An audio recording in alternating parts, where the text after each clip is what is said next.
Suasana arena menjadi senyap. Bahkan sampai Gundala Wereng terbang meninggalkan tempat itu, tidak ada satupun yang bergerak. Keriuhan baru terjadi setelah Chandrasa meraung dengan keras. Sontak suara itu membuat yang lain sadar. Mereka menuju arena bertarungan.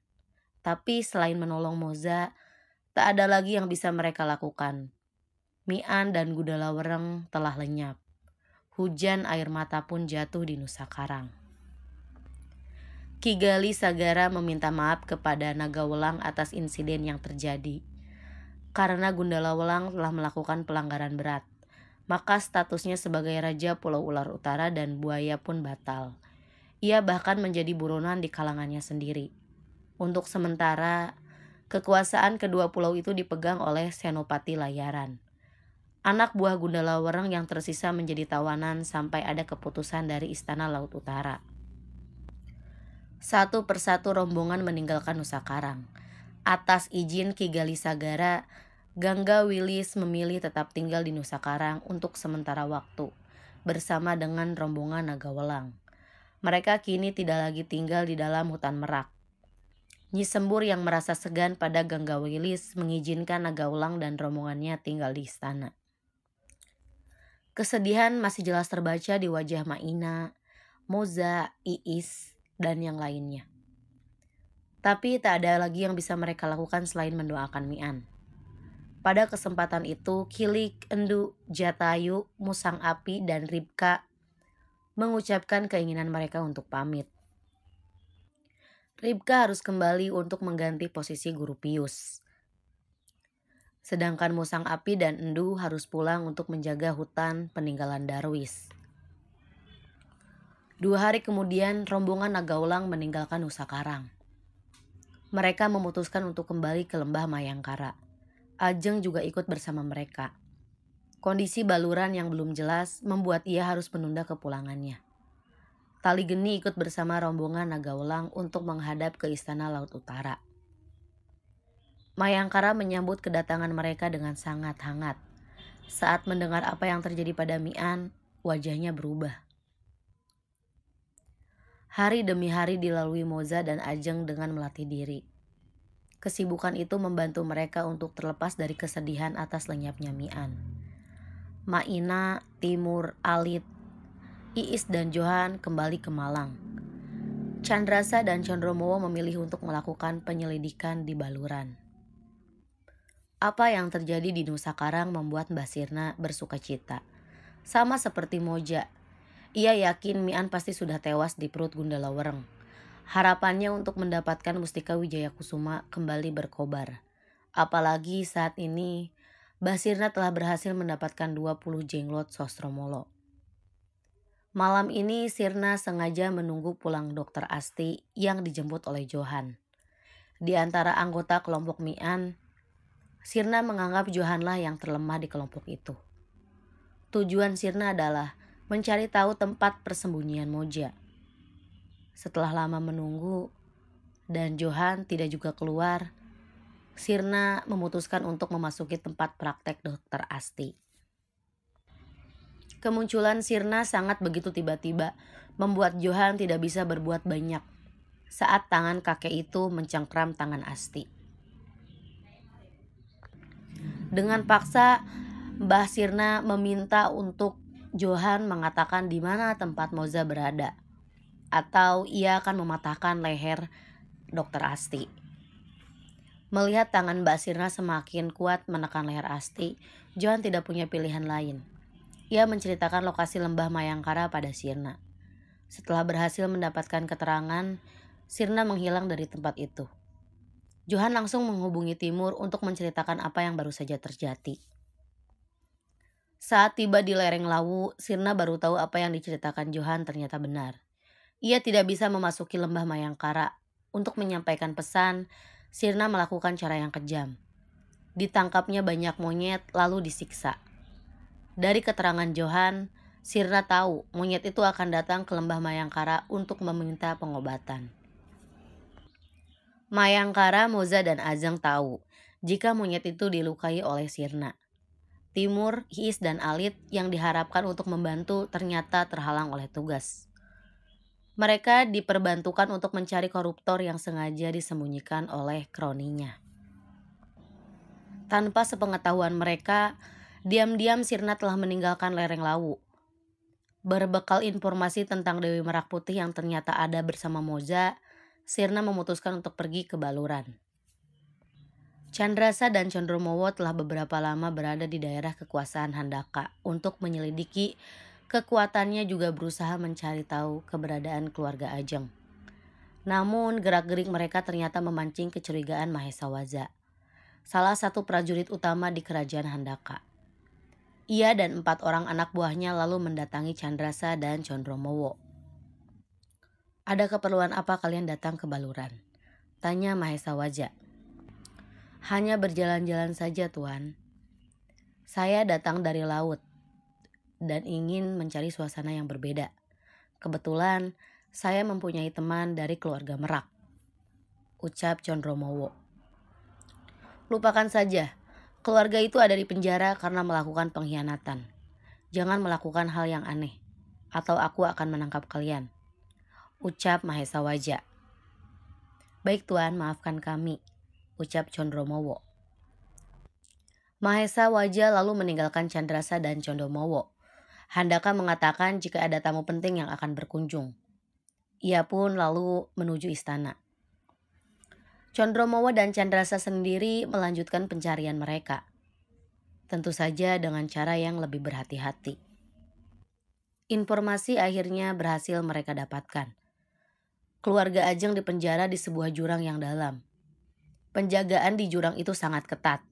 Siapapun yang tanpa izin berani memasuki tempat itu pasti akan terbunuh oleh para prajurit yang bertugas. Saat mereka akan kembali untuk melapor hasil kunjungan Mayangkara itulah keduanya melihat Sirna. Namun saat akan meninggalkan tempat itu, pasukan Mahesa Waja telah mengepung mereka. "Sudah kuduga. Bukan cuma kebetulan kalian berada di Baluran, Tuan Candrasa dan Condromowo," ejek Mahesa. Basirna mendatangi Candrasa dan Condromowo. Bibirnya senyum mengejek. Candrasa menyerahkan kedua pedangnya.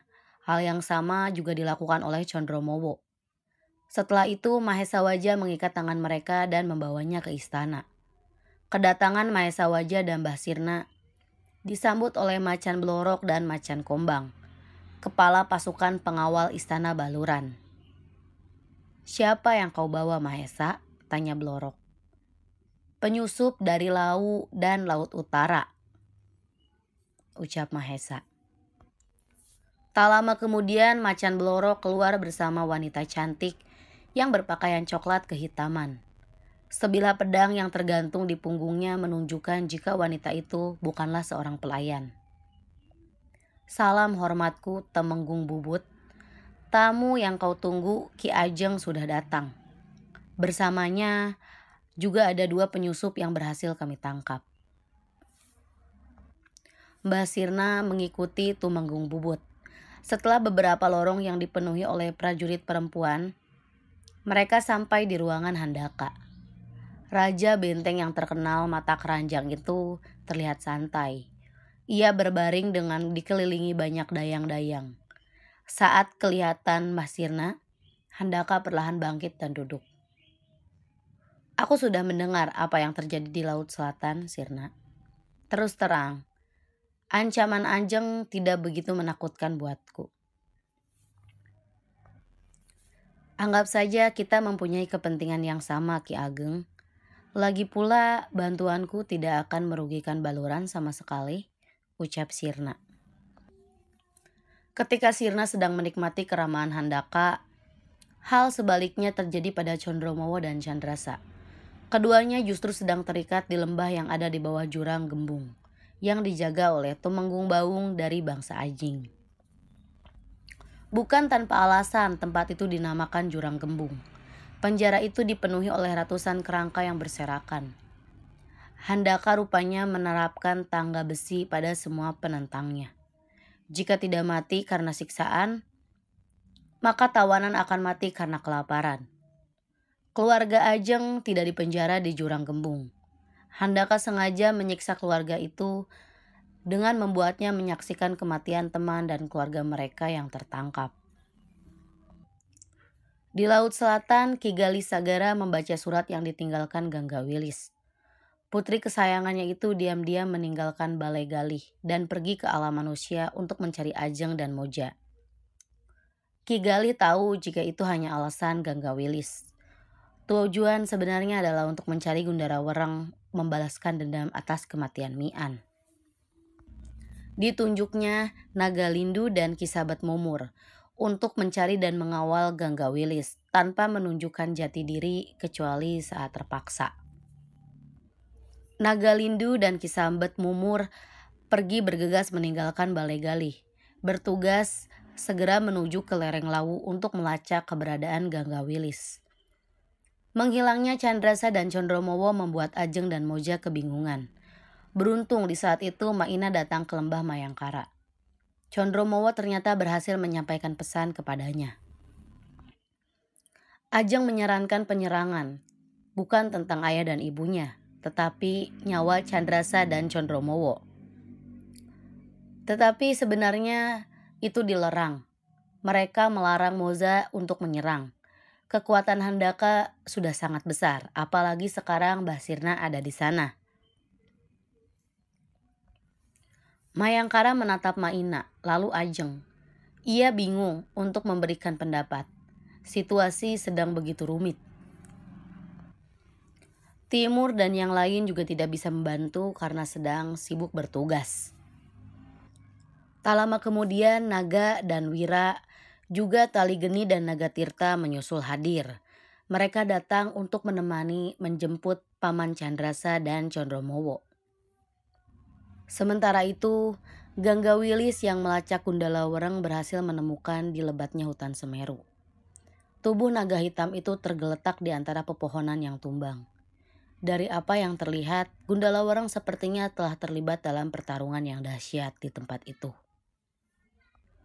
Saat Gangga Wilis tidak merasakan tanda-tanda kehidupan lain, amarahnya kembali memuncak. Dipusatkannya seluruh energi di telapak tangan. Ketika ia akan melontarkan energi Sagara Badang kepada kepala Gundalawereng, tiba-tiba sebuah tangan memegang pundaknya. Gangga Wilis tidak bisa bergerak, tubuhnya seolah terpaku ke bumi. Menarik kembali energinya secara mendadak akan membuatnya terluka dalam. Orang yang memegang pundaknya jelas memahami hal tersebut. Gangga Wilis merasakan pundaknya menjadi hangat saat orang itu membantunya menarik kembali energi masuk ke dalam tubuhnya. Biarkan Gundalawereng menjalani putaran rodanya, Putri Selatan. Kita cukup menyaksikannya saja. Gangga Wilis berbalik untuk mengetahui siapa yang menghalangi serangannya. Orang itu ternyata seorang kakek yang berpakaian serba hitam. Meski terlihat lemah, Gangga Wilis tahu kakek itu bukanlah orang biasa. Namaku Selowukir, Den Ayu, bukan siapa-siapa. Hanya makhluk rendahan yang diamanahkan untuk menjaga tempat ini, ucap sang kakek. Apa Gundalawereng datang sendirian, kek? Tanya Gangga Wilis. Tidak, ada dua naga yang datang ke sini. Naga hitam dan putih. Keduanya sedang bertarung. Karena itulah aku menghalangi seranganmu tadi, jelas sang kakek. Naga putih? Candrasa maksudnya, kek? Tanya Gangga Wilis. Bukan. Mengapa tidak kau cari tahu sendiri apa yang sedang terjadi pada Gundalawereng? Ucap sang kakek. Tampaknya kita kedatangan tamu. 2 tamu, Putri. Pengawalmu sudah hadir di sini sekarang. Salam hormatku, Ki Selowukir. Izinkan kami, Nagalindu dan Sabat Mumur, ikut menemani jalannya lakon Bima dan Kayugung Sungsunghing Angin yang sedang dipentaskan di depan sana. Silahkan Tuan, gunung ini bukan milikku, aku hanya menjaganya, ucap Ki Selowukir. Gangga Wilis hanya bisa menunduk saat naga Lindu dan Ki Sabat Mumur muncul. Ia tahu ayahnya telah mengirim 2 pengawal pribadi untuk mencarinya. Setelah bersalaman dengan Ki Selowukir, kedua prajurit itu pun lalu duduk. Tatapan mereka tertuju pada Gundala Wereng. "Menurutmu siapa yang akan menang dan siapa yang akan tumbang, Ki?" tanya Ki Sabat Mumur pada Ki Selowukir. "Menurutku, meski angin di dalam lebih kecil, tapi isinya lebih padat, lengkap dan seimbang. Jika diumpamakan keris, maka itu adalah keris yang dibabar oleh Empu Pangeran Sidayu dan anaknya, Empu Adipati Jenu. Tapi kita lihat saja, semua makhluk punya kehendak, namun hanya kehendaknya yang akan menjadi wujud," ucap Ki Selowukir. Ganggang Wilis tentu saja tidak paham apa yang dimaksud pembicaraan Ki Selowukir dan kedua pengawal ayahnya. Sebenarnya ada keinginan Wilis untuk bertanya, tapi apa yang terjadi pada Gundala Wereng lebih menarik perhatiannya. Saat Wilis menuruti saran Ki Selowukir tadi, ia akhirnya tahu jika Gundala Wereng ternyata sedang bertarung dengan energi yang ada di dalam tubuhnya sendiri. Energi gabungan 4 warna terlihat mencoba menyusup ke setiap jalur energi Gundala Wereng yang berwarna merah. Sementara di Baluran, Handaka sedang mempersiapkan pasukannya untuk menyambut kedatangan Moza dan Ajeng.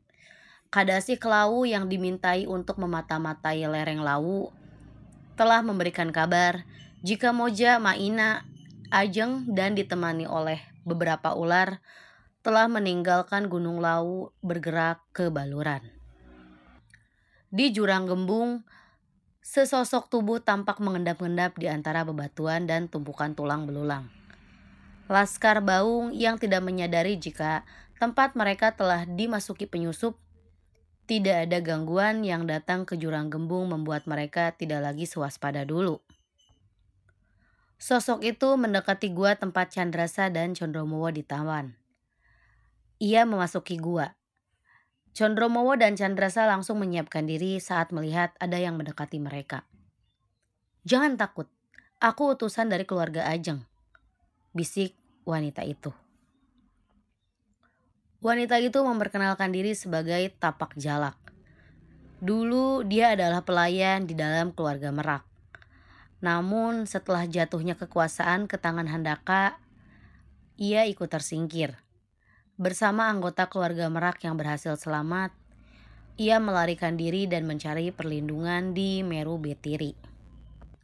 Kedatangannya ke Baluran untuk mencari tahu kebenaran berita tentang Ajeng.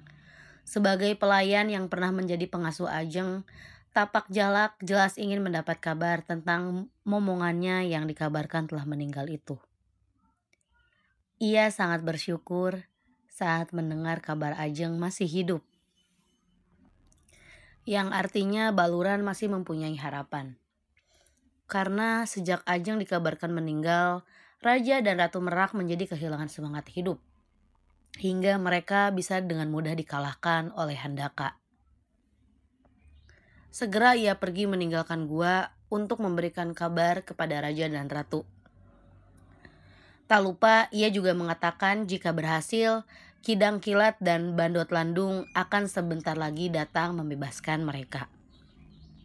Perjalanan Moja dan Maina bersama rombongan menuju Baluran tak banyak mendapat halangan.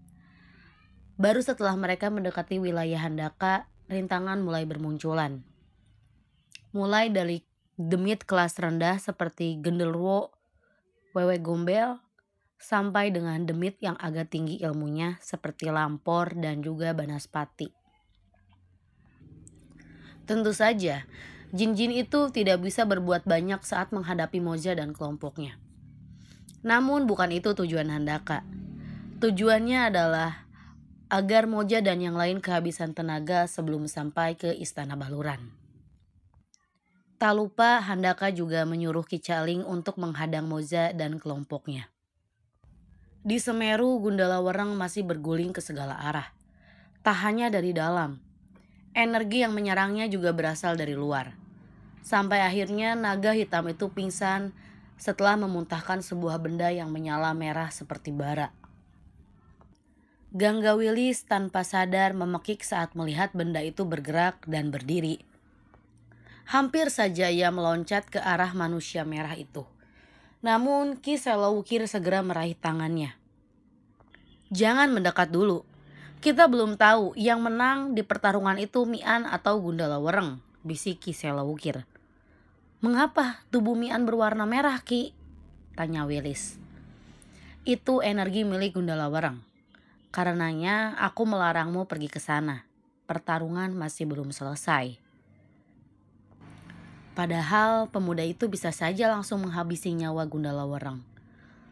Tapi dia tidak melakukannya. Aneh sekali, ucap Nagalindu. Tombak catur tunggal juga masih berada di dalam tubuh Gundala Wereng. Mian yang telah duduk bersila, tanah yang didudukinya perlahan ikut memerah. Sementara cahaya berwarna putih dan kuning bergantian memasuki tubuh dari segala arah. Rupanya Mian sedang berjuang untuk menetralisir energi api milik Gundala Wereng yang sedang berusaha menguasainya. Hingga matahari beranjak ke barat, tubuh Mian dan Gundala Wereng masih belum bergerak. Ki Selowukir, Ganggawilis, Nagalindu, dan Ki Sabat Mumur tetap berada di tempat untuk menjaga Mian. Di samping itu mereka juga harus bersiap untuk menyerang jika ternyata kekuatan Gundala Wereng berhasil menguasai Mian. Saat Mian sedang berjuang melawan Gundala Wereng, Ki Dangkilat dan Bandot Landung juga sedang berusaha mati-matian membebaskan Candrasa dan Condromowo. Dua prajurit yang pernah mengabdi kepada keluarga Ajeng pernah dipenjara di Jurang Kembung dan berhasil meloloskan diri. Karena itu Tapak Jalak meminta bantuan mereka untuk menolong Candrasa dan Condromowo. Ternyata energi dan kekuatan Candrasa dan Condromowo telah disegel oleh Sirna sehingga mereka tidak bisa meloloskan diri dari gua. Akhirnya kedua orang yang membantu mereka untuk kabur dari gua mencoba untuk melepaskan segel-segel itu. Bandot Landung melepaskan baju kulit anjing yang dipakainya. Telapak tangannya ditempelkan di tubuh Condromowo. Peluh pemimpin bangsa kambing itu bercucuran saat energinya berusaha mengeluarkan racun mayat yang dimasukkan Sirna ke tubuh Condromowo. Setelah beberapa lama, Condromowo memuntahkan segumpalan darah hitam. Saat energinya kembali mengalir, giliran Condromowo yang menggunakan energinya untuk membantu Candrasa. Asap hitam berbau busuk keluar dari mulut Candrasa ketika racun itu berhasil diusir dari tubuhnya. Namun karena Bandot Lawung telah melepaskan baju anjingnya, maka baunya tercium oleh Ki Baung dan anak buahnya. Mereka berkumpul di depan gua. Rupanya Ki Ageng berbaik hati kepada kita. Ia mengirimkan kambing untuk dijadikan sarapan, teriak Ki Baung dan anak buahnya. Condromowo menatap Candrasa. Ia pun mempersiapkan diri. 5 menit kemudian lolongan pasukan Ki Baung berubah menjadi jerit kesakitan. 4 larik sinar putih memancar dari dalam gua berhasil membuat kerumunan manusia anjing itu tercerai-berai. Kesempatan itu digunakan Condromowo dan Candrasa, Ki Dangkilat dan Bandot Landung untuk melarikan diri. Di tempat lain, Moja dan rombongannya sedang berhadapan dengan Ki Caling. Mata pemimpin bangsa Celeng di baluran itu menyala. Di sampingnya direndahkan oleh Handaka, ia juga ingin membalas dendam Goteng, sepupunya yang mengabdi kepada Felix. Untuk itulah Ki Caling menyerahkan puluhan prajurit terbaiknya. Tanpa basa-basi, Ki Caling langsung melakukan serangan. Perang berubuh pun terjadi. Moja dan yang lain tidak punya kesempatan untuk memilih lawan. Pertempuran jarak dekat juga menyebabkan senjata cambuk Moja serta ilmu panah api Ajeng tidak bisa digunakan. Beruntung, Moja masih memiliki pedang putih dari Mayangkara. Ajeng sendiri menggunakan sepasang mata panah sebagai senjata. Pertempuran berlangsung sengit. Naga Tirta, Tali Geni, Naga dan Wira menyerang pasukan Kicaling seperti badai. Mayat-mayat babi hutan bertebaran di tempat itu. Namun jumlah mereka seolah tak ada habisnya. Satu terbunuh, prajurit baru langsung muncul untuk menggantikannya. Kicaling beserta pemimpin pasukannya masih belum turun ke Pelagan. Ia sengaja menunggu Moja dan yang lainnya kelelahan, baru akan ikut menyerang. Ketika Kicaling melihat Moja dan kelompoknya mulai terdesak, ia segera meloncat ke arena pertempuran. Naga Tirta yang dari tadi menunggu kesempatan itu segera menyambut Raja Celeng. Kicaling segera menerjang Naga Tirta. Bindi yang dipenuhi duri-duri tajam menyambar dengan cepat disertai suara gemuruh. Tapi lawannya adalah Naga Tirta. Kemampuan ular yang pernah menjaga patirtaan di lereng Gunung Sindoro tentu saja tidak bisa dipandang enteng. Seperti namanya yang berarti naga air, jurus-jurusnya pun bergerak serupa air. Ki Celeng menjadi sangat murka. Tubuhnya lalu berubah menjadi manusia celeng. Sekujur tubuhnya dipenuhi oleh bulu-bulu hitam yang berdiri tegak. Kemarahan Ki Celeng semakin memuncak. Bindinya semakin ganas memburu Naga Tirta. Ilmu wuru eri dan mustika rantai babi yang membuat tubuhnya kebal sekaligus beracun menjadikan Ki Celeng yakin Naga Tirta tidak akan bisa melukainya. Hal itulah yang ditunggu Naga Tirta. Ia memang sengaja memancing kemarahan Ki Celeng agar kewaspadaan Raja Babi itu melemah. Naga Tirta meloncat mundur. Saat Ki Celeng ikut meloncat untuk mengejar, tiba-tiba Naga Tirta menyemburkan air dari mulutnya.